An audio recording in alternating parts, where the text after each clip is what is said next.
전체의 비유의 내용이 바로 그것입니다. 오늘 비유가 주어진 어떤 정황에 대해서 먼저 알게 되면 16절 말씀에 19장 16절 말씀에 어떤 사람이 예수님한테 왔습니다. 그래서 어떻게 하면 영생을 얻을 수 있겠습니까? 그래서 예수님이 계명을 지켜라. 그랬더니 내가 이거 어렸을 때부터 다 지켜왔습니다. 그래서 예수님이 뭐라고 말씀하시냐면 네가 퍼펙트하게 되기를 원한다면, 완전하게 되기를 원한다면 21절에 내 소유를 팔아 가난한 자들에게 주고 나를 따르라. 너가 정말 그렇게 하나님의 나라를 소원한다면 다 팔아서 가난한 자들에게 주고 나를 따르라. 나의 제자가 되지 않겠느냐? 이렇게 말씀했더니 청년이 재물이 많음으로 근심하며 떠나갔다. 그 이후에 이 비유가 주어지게 되는 것입니다. 예수님이 이 부자가 떠나간 뒤에 뭐라고 말씀하시냐면 23절에 예수께서 이르시되 내가 진실로 너에게 이르노니 부자는 천국에 들어가기가 어려우니라. 낙타가 바늘 구멍을 통과하는 것만큼이나 어렵다. 이렇게 말씀하셨습니다. 그러면 우리는 먼저 정의해야 될 것이 과연 부자가 못 가는 것이냐는 것입니다. 부자가. 여기서 말하는 부자는 누구냐 하는 것입니다. 돈이 많은 사람을 일컫는 것입니까? 그것이 아니라 앞서 언급되어진 부자와 같은 태도를 지닌 사람, 이런 사람은 천국에 들어가기 어렵다는 겁니다. 일반적으로 재물이 많은 부자는 가기 어렵다는 말이 아니라 앞선 부자의 태도를 지닌 사람은 천국에 들어가기 어렵다는 거지요. 그러면 앞선 부자의 태도는 무엇이었습니까? 어떻게 하면 천국에 갈 수 있다? 내가 무엇을 행한 결과로, 그 열매로 천국에 갈 수 있다라고 생각한 겁니다. 내가 이것들을 다 지키면 나는 천국에 갈 수 있다라고 생각한 겁니다. 심지어 그는 어떻게까지 했대요? 19절 말씀에 내 부모를 공경하라. 그는 부모도 공경했고요. 내 이웃을 내 몸과 같이 사랑하라. 그래서 자기 몸과 같이 이웃도 사랑했대요. 어렸을 때부터 그것을 다 지켜왔대요. 뭐 하기 위해서? 천국 가기 위해서, 영생을 얻기 위해서 그렇게 했대요. 그랬더니 예수님이 뭐라고 말씀하시는 겁니까? 그러한 부자는 어떻게 할 수 없다? 천국에 들어갈 수 없다라는 식으로 말씀하신 겁니다. 어떠한 태도를 지닌다면 내가 천국에 들어가는 것이 내가 행한 것의 결과물이다 라고 생각하는 한 천국에 들어갈 수 없대요. 그럼 어떤 사람이 천국에 들어갈 수 있는 것입니까? 내가 천국에 들어가는 것은 주인의 자비 때문에 들어가는 것이다 라고 믿고 행동하는 사람만이 영생을 얻을 수 있대요. 그래서 베드로가 물은 것입니다. 25절에 제자들이 부자가 못 들어간다고 그러니까, 아니 저런 부자도 못 들어간다면, 이렇게 말한 겁니다. 저런 부자도, 어렸을 때부터 다 지켰던 부자도 못 들어간다면 도대체 누가 들어갈 수 있는 것입니까? 그랬더니 예수님이 천국의 비밀에 대해서 말씀하시면서 천국은 무엇을 지켜서 들어가는 것이 아니다, 전적인 주인의 자비에 의해서 이루어지는 것이다. 그 사실을 깨닫는 사람만이 천국에 합당하다라고 말씀하시는 것입니다. 그래서 그것을 예수님 뭐라고 말씀하셨습니까? 어린아이와 같지 아니하면 하나님 나라에 합당하지 아니하다. 어린아이는 다 천국에 갑니까? 그렇지 않습니다. 어린아이 다 와야 천국에 갈 수 있습니다. 근데 요새 어린아이하고는 조금 다릅니다. 예수님 당대의 어린아이는 어른이 무엇을 주었을 때 내가 이것을 받을 자격이 없지만, 내가 무엇을 행한 것도 아니지만, 나를 사랑해서 주셨구나 라고 하는 고마움이 있었다는 거지요. 하나님 나라에 대해서도 하나님이 비록 내가 5시에 들어와서 일한 사람 같지만 행한 것에 있어서는 겨우 1시간 일했지만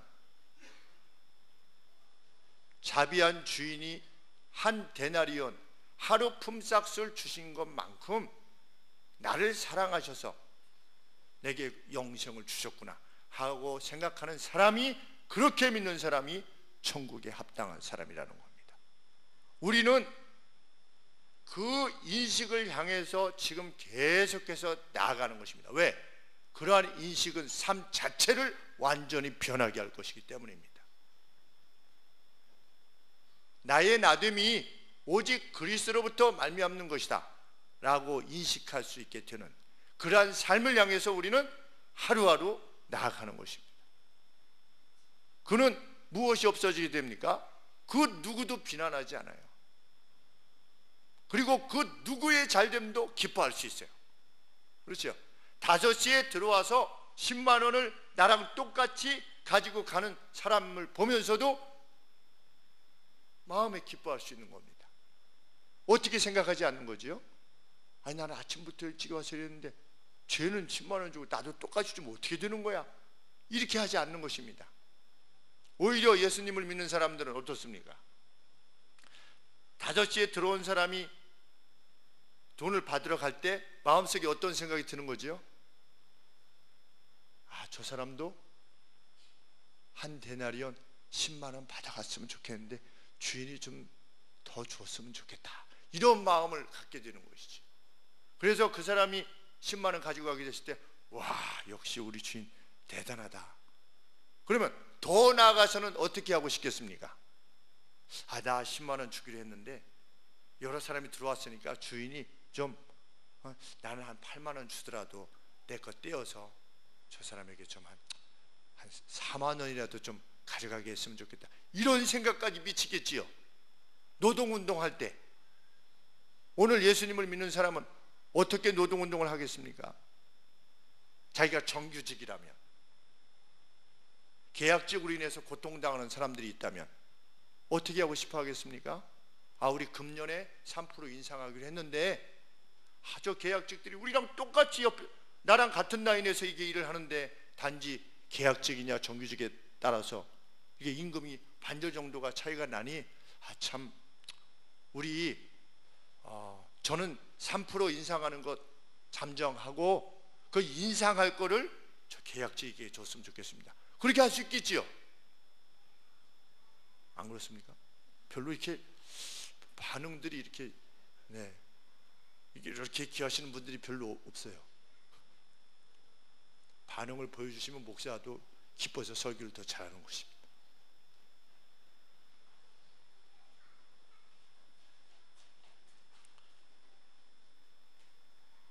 예수님은 이렇게 말씀하셨습니다. 30절 말씀에 먼저 무슨 말씀을 하시고 26절에 사람으로는 할 수 없으되 사람의 행함으로 구원을 얻을 수 있는 사람은 아무도 없으되 하나님으로서는 할 수 있느니라. 구원은 하나님이 전적인 은혜로 주시는 것이기 때문에. 그러면서 뭐라고 말씀하시냐면 30절에 먼저 된 자로서 나중되고 나중된 자로서 먼저 될 자가 많으니라. 이것은 관용어입니다. 관용어. 나중 믿은 사람이 먼저 더 뛰어난 믿음의 사람이 되고, 먼저 믿었던 사람이 신앙이 자라지 않고 이렇게 처진다라는 그런 말씀이 아니고, 먼저 됐다라고 하는 것, 나중 됐다라고 하는 것이 그 효력에 있어서 별 큰 차이가 없다는 것입니다. 자기가 행한 것에 의해서 어떤 결과가 이루어지는 것이 아니라는 것입니다. 그만큼 먼저 된 자나 나중 된 자나 그 결과에 있어서 같다는 것입니다. 무슨 차원에 있어서는 한 데나리온이라고 하는 영생과 그 기쁨을 누리는 데 있어서는 같다는 거죠. 무엇 때문에? 주인의 자비 때문에. 이 사실을 인식하는 사람만이 영생을 얻을 수 있다는 겁니다. 만일 이 포도원의 비유를 들으셨을 때 예수님 이상하다, 그 주인이 좀 이상하네 라고 말하는 사람은 구원관에 대해서 다시 생각해 보아야 되는 것이죠. 그래서 비유 끝에 또 뭐라고 말씀하셨습니까? 다시 한번 이와 같이 나중된 자로서 먼저 되고 먼저 된 자로서 나중되리라. 이렇게 그 비유 앞뒤쪽에 이게 무엇을 의미하는가, 이 말이 그것을 비유로 풀어서 설명하신 것입니다. 여기서 일꾼들이 받았던 것은 무엇이라고요? 한 데나리온은 영생과 은총입니다.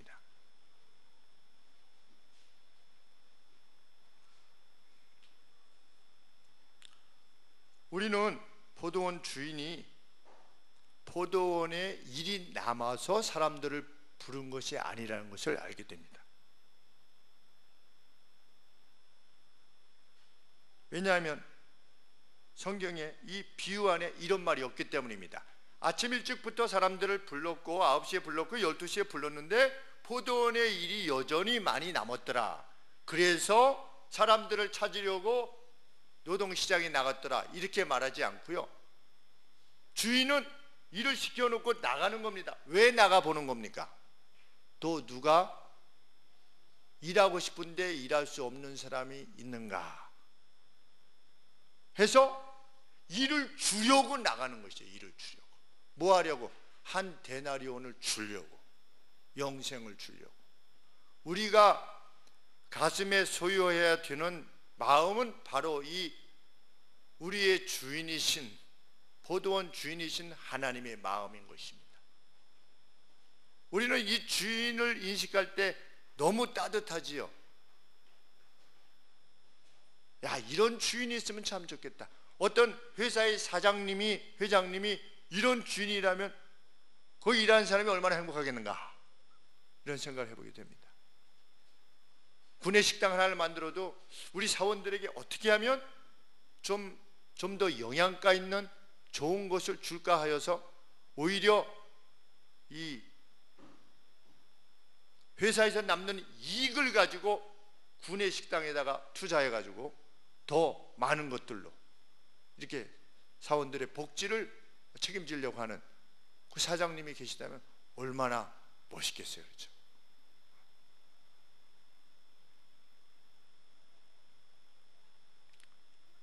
청구성심병원이라는 병원이 있는데 그 개인에 대해서 잘 모르기 때문에 좀 조심스럽긴 하지만 그 청구성심병원에서 그 축구에서 K3 리그에 참여하는 축구 선수들을 모아가지고 K3 구단을 운영했어요. 지금 어떤지 잘 모르겠어요. 근데 운영했던 그 동기가 무엇이었냐면 축구 선수들이 뭐 밴드에도 계속 올라서고 있지만 이랜드 FC 축구단에서 10명 내외, 어떻게 보면 한 사람도 안 뽑을 수도 있고 또 많이 뽑았자 뭐 한 5명, 10명인데 540명이 왔어요. 그래가지고 4명, 5명 탈락이 되면 나머지 한 530명은 뭐가 되는 겁니까? 실업자가 되는 것입니다. 그렇기 때문에 이 청구성심병원의 원장님이 그것을 긍휼히 본 거예요. 참 어렸을 때부터 10몇 년간을 이렇게 축구만 정말 그 어떨 때는 뭐 매도 맞고 일어나기 어려울 때 일어나서 훈련하고 뭐 추운데도 나가서 해야 되고 그렇게 계속해서 해왔는데 나중에 먹을 거리가 없는 거예요. 자기 잡이 없는 거예요. 그러니까 그것을 너무 불쌍히 여겨서 그 사람들을 자기의 사원, 그 병원에 고용을 한 거예요. 고용을 해서 너희들 그동안에 축구를 해왔는데 너희의 꿈이 그거지 않느냐? 너희들 근무 끝나면 가서 축구를 해라. 그래서 지원을 하는 거예요. 그들에게 월급을 주고 일자리를 주고. 그 이야기를 수년 전에 들었을 때 아, 그 참 원장님 대단하다. 그 의도 자체가 꿈도 주고 그토록 그것 운동장에 섰을 때 이번에도 가서 현이 훈련 그 테스트 봤는데 가서 그 선수들이 테스트를 마치고 나오는데 얼굴이 그렇게 환한 거예요. 전부 다 운동장에 자기가 그토록 좋아하는 운동장에 3일간 서 있었다는 것만으로도 행복하다고 그러면서 그러니 그런 자리를 마련해 준다고 하는 그 마음이 얼마나 선한 것입니까? 그분이 예수님을 믿는 분인지 아닌지는 잘 모르겠습니다. 그러나 우리를 향하신 하나님의 선하심은 그거라는 것이죠.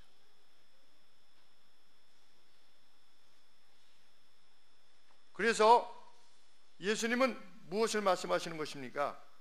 만일 이러한 깨달음을 100% 인식했다면 부자 청년은 어떻게 했을 것이다? 네 것을 다 팔아 가난한 자들에게 나눠주고 나를 따르라, 이 구원의 소식을 전하자라고 했을 때 오케이 했을 거라는 거예요. 근데 부자 청년은 그렇게 하지 못했어요. 왜?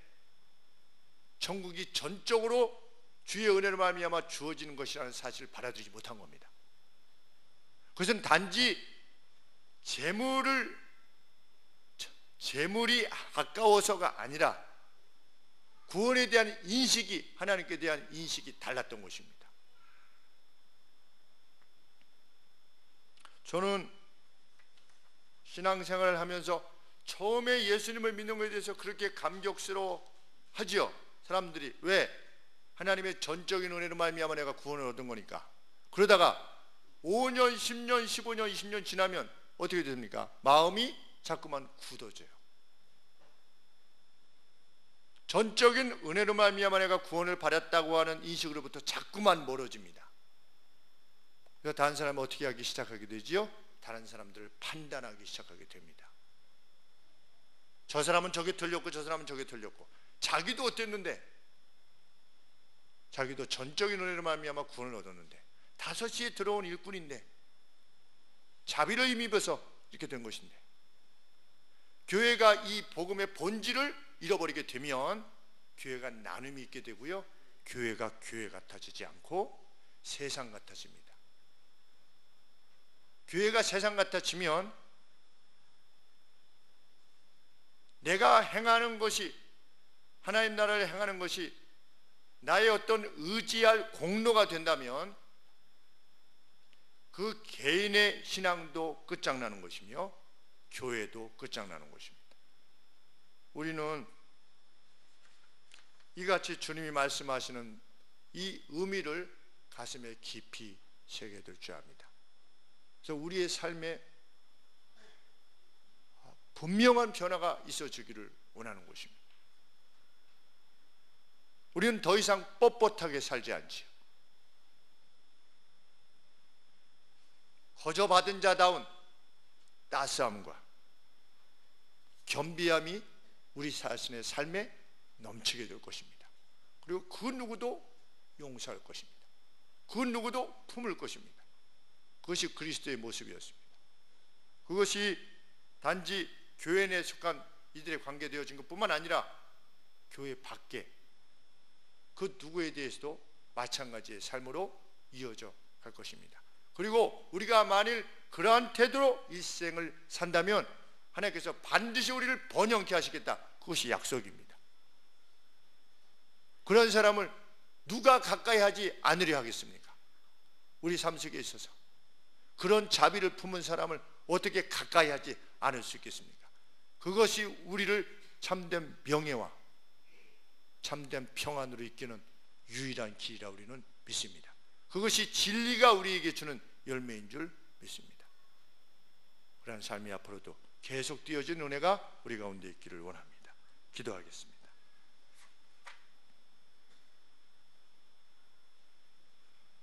하나님, 주인의 이 자비를 우리가 품게 하여 주시옵소서. 그 긍휼함이 넘치는 주인과 같이 되게 하여 주옵소서.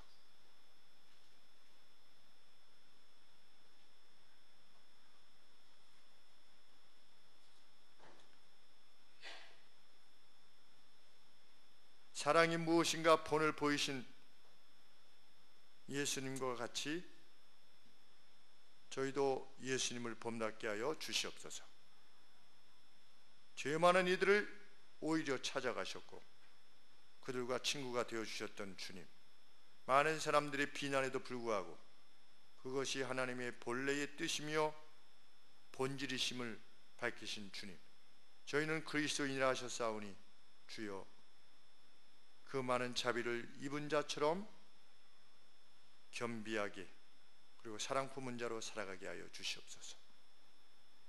특별히 이 시간 우리 사랑하는 고3의 우리 자녀들을 위하여서 기도합니다. 여러 가지 어려운 결과로 말미암아 마음에 심히 두렵고 힘이 들고 가슴 아픈 일이 있다 할지라도 하나님께서 견고히 붙들어 주시고 여전히 저들이 그 같은 하나님의 자비의 사랑 안에 거하여 있음을 확신하며 하나님께서 무엇을 과연 주시기를 원하시는가에 대해서 잠잠히 기다리며 주의 은혜를 구하는 우리 사랑하는 자녀들이 될 수 있도록 도와주시옵소서. 함께 주님의 높으심을 찬양하는 그날이 우리 가운데 있게 하여 주시옵소서. 성도들의 생업 가운데 아버지 앞에 호소합니다. 아버지, 주의 뜻을 드러내 주시옵기를 간절히 소원합니다. 하나님, 특별히 이 시간에 마음껏 찬양하며 예배드리고 싶어도 그럴 수 없는 우리 북한의 성도들을 주께서 기억하시고 그들을 위해서 기도하게 하여 주시고 속히 남북이 열려지게 되어서 피를 나는 이들이 서로 왕래하게 하여 주시고 잃어버렸던 가족들을 찾게 하시고 절망에 빠졌던 이들이 그 가슴에 맺혔던 슬픔을 푸는 귀한 역사가 속히 일어날 수 있도록 우리 하나님 은혜를 더하여 주시고 위정자들에게 지혜를 주시고 서로 간에 깊은 신뢰가 일어날 수 있도록 위하여서도 우리 함께 간구하게 하여 주시옵소서. 오늘 주님이 주신 이 거룩한 날 주님께서 기뻐하시는 일들로 하루를 채울 수 있도록 도와주옵소서. 예수님의 거룩하신 이름으로 기도하옵나이다. 아멘.